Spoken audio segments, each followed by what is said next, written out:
साल 2025 में एक दिल हिला देने वाली ट्रेजेडी ने भारत के परिवारों को हिला कर रख दिया। एक कफ सिरप जो हम अपने छोटे छोटे बच्चों को सर्दी जुकाम में प्यार से देते हैं, जो हम दवा समझते हैं, इलाज समझते हैं, वही बन गया जहर। ये जहर उन मासूमों की जान का दुश्मन बन गया जिन्होंने इस दुनिया में अभी जीना भी शुरू नहीं किया था। तो हेलो दोस्तों, आज की इस वीडियो में हम बात करेंगे कोल्ड ड्रिफ्ट कफ सिरप के साइड इफेक्ट्स और उनसे हुई बच्चों की मौत के बारे में। मध्य प्रदेश और राजस्थान के हॉस्पिटलों में 24 मासूम बच्चे जिनके सपने अभी छोटे छोटे थे, एक जहरीली सिरप जिसका नाम है कोल्ड ड्रिफ्ट। ये बच्चे जिनकी उम्र ज्यादातर 5 साल से भी कम थी, अपने माँ बाप की गोदी में हंसना भूल गए, खेलना भूल गए और ये जिंदगी खत्म। एक छोटी सी शीशी जो उनके लिए आशा लाती थी, वही उनकी मौत का कारण बन गई। आज हम खोलेंगे एलोपैथिक दवाइयों का वो काला सच जो छुपा है चमकदार पैकिंग और बड़े बड़े वादों के पीछे। आज हम पूछेंगे, क्या हम अपने प्यारे बच्चों को बिना जाने जहर तो नहीं दे रहे। सितंबर 2025, छिंदवाड़ा मध्य प्रदेश। एक छोटे से कस्बे के हॉस्पिटल में एक अजीब सी अफरा तफरी मची। माँ बाप अपने छोटे छोटे बच्चों को गोदी में उठाए रोती बिलखती हुए आवाज में मदद मांगते हुए हॉस्पिटल के दरवाजे पर दस्तक दे रहे थे। बच्चों के चेहरे पे दर्द था, आंखों में आंसू थे और शरीर में एक अजीब सी बेचैनी थी। वॉमिटिंग, तेज दर्द और किडनी काम करना बंद हो रही थी। योजिता सिर्फ 3 साल की बच्ची जो अपनी गुड़िया के साथ खेलती थी। कार्तिक एक छोटे से 6 महीने का बच्चा जो अभी दुनिया को भी देख नहीं पाया था। और नीलेश का बेटा जो अपने पापा का हाथ पकड़कर स्कूल जाना चाहता था। कोल्ड ड्रिफ्ट सिर्फ नाम नहीं, अब एक ट्रेजेडी बन चुकी है। ट्रेजेडी को रोका जा सकता था अगर हम थोड़ी सी सावधानी बरतते। जांच के दौरान पे एक दर्दनाक सच सामने आया था। कोल्ड ड्रिफ्ट सिरप जो इन बच्चों को दिया गया था उसमें था डाइथाइलिन ग्लाइकॉल, एक मौत का जहर, एक इंडस्ट्रियल केमिकल जो किसी भी दवा में नहीं होना चाहिए। और वो इस सिरप में 48.6% था, 500 गुना ज्यादा था। एक छोटी सी शीशी जो दवा के नाम पर बिक रही थी, असल में मौत का सौदा था। मध्य प्रदेश के साथ साथ राजस्थान में भी ये जहर अपना काम दिखा गया। 10 और मासूम बच्चों की जान चली गई। एक डॉक्टर जिनका नाम है परवीन सोनी, जिन्होंने ये सिरप दिया था, अब जेल में है फिलहाल और उनपे कल्पेबल होमिसाइडल का इल्जाम भी है। लेकिन क्या सिर्फ एक डॉक्टर ही इसका गुनहगार है? सरकार ने तुरंत ही कोल्ड ड्रिफ्ट पर बैन लगा दिया। कई राज्यों में इसकी बेचनी बंद कर दी।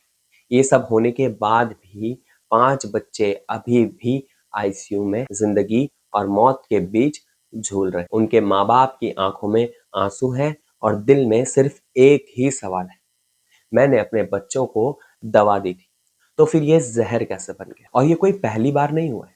2022 में गंबिया में 70 बच्चे और उज्बेकिस्तान में 68 बच्चे इसी तरह के जहरीले सिरप के शिकार हुए थे। दुनिया के हर कोने में मासूम जिंदगियां इसी तरह छीन ली जा रही है और हम चुपचाप बस देख। भारत में 2019 से लेकर अब तक 100 बच्चों की मौत हो चुकी है, सब इसी वजह से, जहरीली एलोपैथिक दवाइयों के कारण जो हमारे केमिस्ट की दुकानों तक पहुंचती है। ये दवाइयां जो हमें बचाने का वादा करती हैं, अक्सर हमारे अपनों को छीन लेती हैं। कोल्ड ड्रिफ्ट तो बस एक छोटा सा इसका हिस्सा है। एलोपैथिक दवाइयां एक काला सच है जो हमारे परिवारों को, हमारे बच्चों को खतरे में डाल रहा है। ये एक ऐसा संकट है जिसे हम नजरअंदाज नहीं कर सकते। भारत में हर 5 दवाइयों में से एक जाली या घटिया होती है। ये नकली दवाइयां हर साल 50,000 से ज्यादा जिंदगियों को छीन लेते हैं।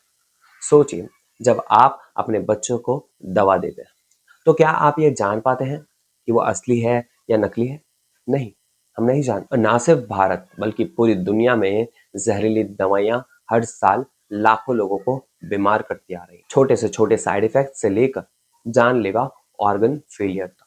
ये दवाइयां हमें बचाने के बजाय बर्बाद कर रही है। वर्ल्ड हेल्थ ऑर्गेनाइजेशन ने बार बार चेतावनी दी थी, डाइथाइलिन ग्लाइकोल के खतरों के बारे में बताया था, लेकिन फिर भी ये जहर हमारी दुकानों के शेल्फ्स पर छुपा बैठा है। आखिर क्यों? तो इसके पीछे है कॉरपोरेट की लालच, पैसों की लालच, फार्मा कंपनीज जो अरबों खरबों कमाती हैं बिना पूरी तरह से जांच की दवाइयां बाजार में लाती हैं, और हमारी निगरानी तंत्र इतनी कमजोर है कि यह जहर हमारे घर तक पहुंच जाता है। 2023 में 12% भारत की दवाइयां क्वालिटी टेस्ट में फेल हो चुकी हैं। एंटीबायोटिक से लेकर दर्द की दवाइयों तक 51% एलोपैथिक दवा का इस्तेमाल करने वालों को साइड इफेक्ट्स झेलने पड़ते हैं। कभी छोटे से पिंपल्स तो कभी दिल या किडनी का खत्म होना। ये दवाइयां कितनी सुरक्षित है, ये सोचने का वक्त अब आ चुका है। और सबसे बड़ा खतरा है हमारे छोटे छोटे बच्चों को। एक 2024 की स्टडी के मुताबिक एलोपैथिक दवाइयां कम आमदनी वाले देशों में 30% बच्चों की मौत के लिए जिम्मेदार रह चुकी हैं। ये वो मासूम बच्चे हैं जो अभी अपनी जिंदगी के सपने भी नहीं देख पाए थे। फार्मा कंपनीज के लिए पैसा जिंदगी से बहुत बड़ा है। वो बिना पूरी जांच के दवाइयां बेचते हैं और हमारे बच्चों की जिंदगी दांव पर लगा। क्या हम इस सिस्टम पर भरोसा कर सकते हैं? क्या हम इन दवाइयों पर भरोसा कर सकते हैं? बिना डरे क्या इन दवाइयों का इस्तेमाल हम कर सकते हैं? आखिर कौन इसका जिम्मेदार है? आप पूछिए और आप जानकार रहिए इस सवाल के लिए। छिंदवाड़ा के सुशांत कुमार ठाकरे का दर्द हर एक माँ बाप का दर्द है। उनकी बेटी योजिता जो 3 साल की थी अब सिर्फ एक याद बनकर रह गई। सुशांत रो रो कर कहते हैं, मैंने अपनी बेटी को प्यार से सिरप दिया था, मैंने उसे खांसी ठीक करने के लिए दिया था, लेकिन मेरी योजिता मुझे छोड़कर चली गई। उनकी आवाज में वो दर्द है जो हर एक इंसान के दिल को छू जाता है। मध्य प्रदेश से लेकर राजस्थान तक परिवार अपने बच्चों के लिए इंसाफ मांग रहे हैं। वो रो रहे हैं, चिल्ला रहे हैं और ये पूछ रहे हैं कि इन बच्चों के साथ ऐसा क्यों हुआ। डॉक्टर परवीन सोनी जिन्होंने ये सिरप दिया था बच्चों को, अब फिलहाल वो जेल में है। उन पर हत्या का इल्जाम भी है, लेकिन क्या सिर्फ एक डॉक्टर ही इसके लिए जिम्मेदार है? असली गुनहगार वो सिस्टम है जो ऐसी जहरीली दवाइयों को हमारे घर तक पहुंचाने देता है। ये सिस्टम है जो हर बार हमें चुप रहने पर मजबूर कर देता है। हर साल करोड़ों लोग अंधे विश्वास में एलोपैथिक दवाइयों पर भरोसा करते आ रहे हैं, बिना ये जाने कि उनमें क्या इंग्रेडिएंट्स। ये दवाइयाँ किडनी को खत्म कर सकती हैं, दिल को बंद कर सकती हैं, दिमाग को इतना ज्यादा नुकसान पहुंचा सकती है। 51% लोग जो एलोपैथिक दवाइयाँ लेते हैं उन्हें साइड इफेक्ट सहना ही पड़ता है। 51%, जबकि हमारे पास और भी सुरक्षित रास्ते हैं।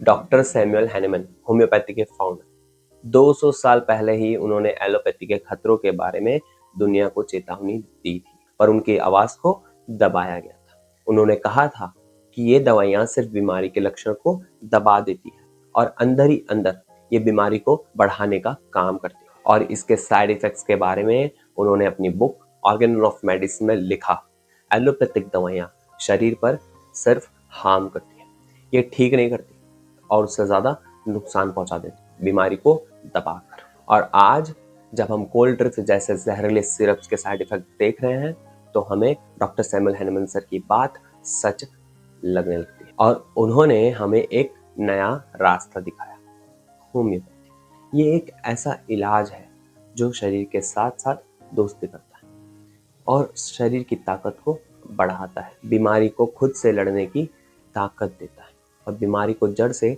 शरीर से खत्म करता है।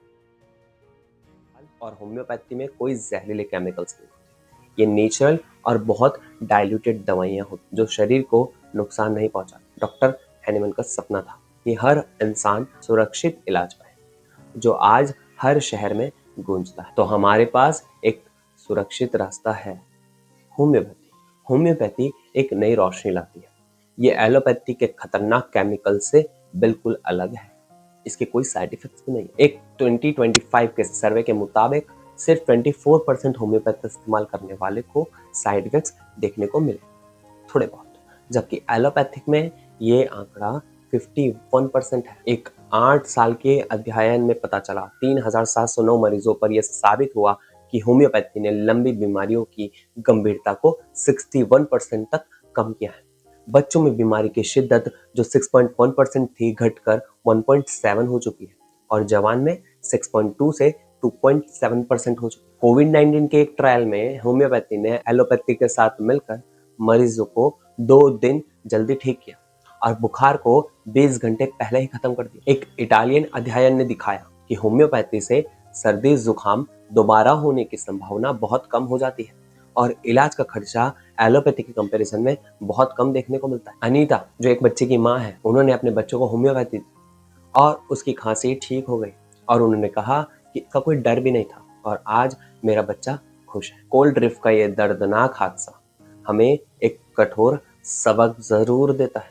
जो दवाइयाँ हमें बचाने का वादा करती आ रही हैं, वो कभी कभी हमारे अपनों को हमसे छीन लेती है। डॉक्टर सैमुअल हैनेमन सर का सपना आज भी हमें एक नई दिशा देता है। होम्योपैथी कोई जादू नहीं है, बल्कि एक साबित हुआ विज्ञान है जो शरीर को खुद ठीक करने की ताकत देता है। लेकिन जैसे मैंने बताया, सावधान रहने की जरूरत है। होम्योपैथी का इलाज सिर्फ एक क्वालिफाइड और रजिस्टर्ड होम्योपैथ से ही लेना चाहिए।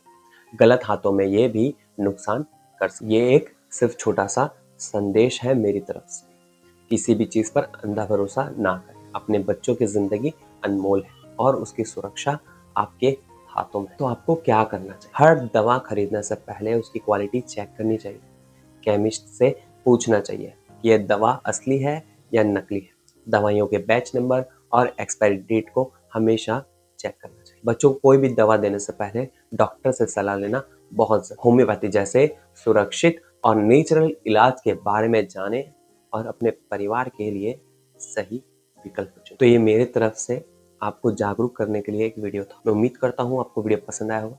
अगर वीडियो पसंद आया तो वीडियो को लाइक कीजिए, कमेंट कीजिए और अपने दोस्तों के साथ शेयर कीजिए ताकि उनके बच्चे भी सेफ रहें।